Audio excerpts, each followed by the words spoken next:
No luck in Alabama so far. I don't know what it is. Barometric pressure is dropping, but it's clear skies, pretty decent weather. It is warming up a little bit, but Alabama bird down. It's amazing how fast things change in the turkey woods.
All right, I got it done in Alabama finally. This is my third year trying, so third time's a charm. It's my first day in Alabama. I'm here at Fort Rucker. And I knew of this place, found out about this place last year, and did some research, and I said, you know, I'm coming back because this is more like South Carolina, a little more flat, not so hilly like it is up in the Talladega National Forest, which is of course covered with hunters too. A lot more pressure, I think more pressure than you would see here in South Alabama. So this is similar to the low country of South Carolina. So I came in here, you know, already kind of scouted it out, and I knew kind of where to go, or where I wanted to go, and I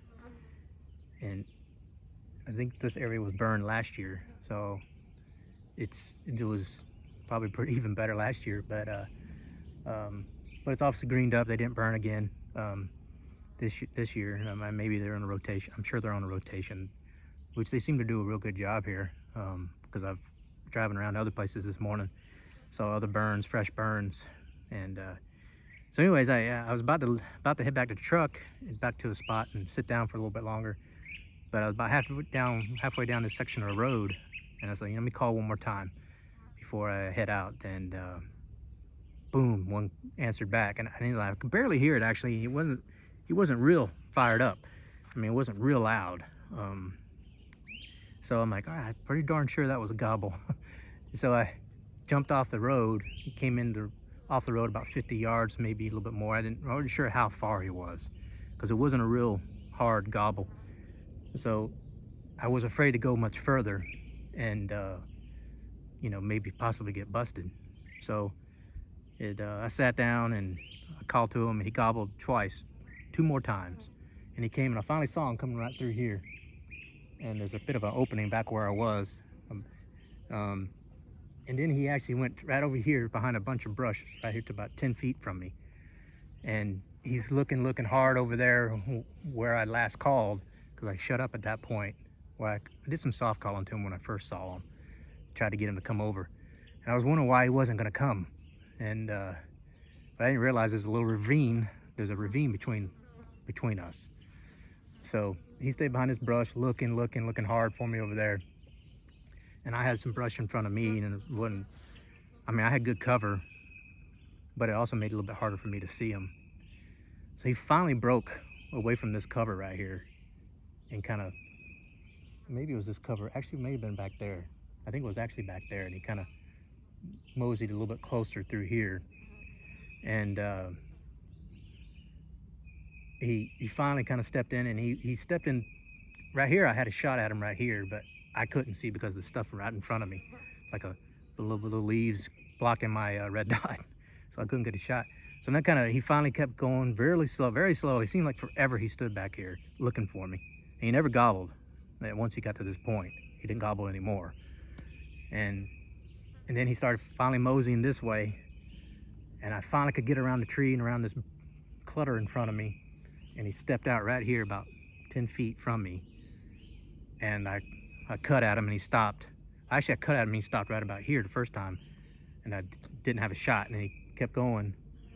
And then I finally got a window right here and cut at him again. He stopped and raised his head, and I put the bead on him and knocked him down. So nice, mature long beard. Oh, look at this. He's got a couple funky feathers there. Short feathers. I don't think I've ever shot one like that. Just realized that. But he's definitely mature bird. I mean, he's got probably, you know, inch spurs, about approximately 7/8 to an inch, something like that. And look like really old looking spurs too. I don't know if he's an old bird or what. Not much of a beard, you know, but that's a long beard. It's kind of a wrinkly or curly one. But that's probably 9 inches. That's my guess, about 9 inches. So definitely mature Tom. That's all that matters. And of course, he's still, you know, it was a bit of a poke at him. So I don't know where all the shot went. Because his head didn't get real mangled. So it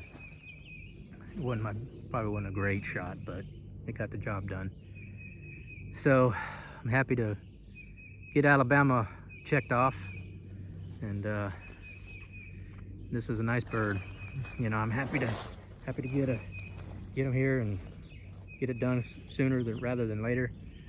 Yeah, I can actually put my face right here. Yeah, I'm happy. I actually got, you know, I started this trip a day late than I had originally planned to do because of weather. I'm glad I did. I didn't try to drive in that weather because there's a lot of down trees and power lines down here in southern Alabama. And so probably a good thing I waited a day. And I was hoping, at least here or maybe Arkansas or one of the other states, I could get it done quick and make up that day, or get it done on the first try. And luckily it worked out, and I'll be able to get back on schedule tomorrow. So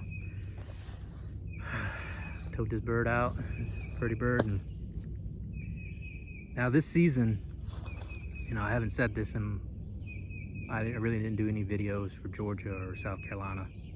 I'm using my normal home states, and I usually have pretty good luck there. And I mean, I always hunt those states, or at least I try to. And I don't think I've missed hunting Georgia for the past 10 years or more. So this season I'm dedicating to my grandpa, and he passed away back in December due to complications from COVID and pneumonia. He was 95 and huge influence in my life, and a great American, World War II veteran. So this is for you, PapaG, dedicating this season to you. So that's it. You know, that's what this season's all about. It's one of the most important people in my life. So love you, PapaG.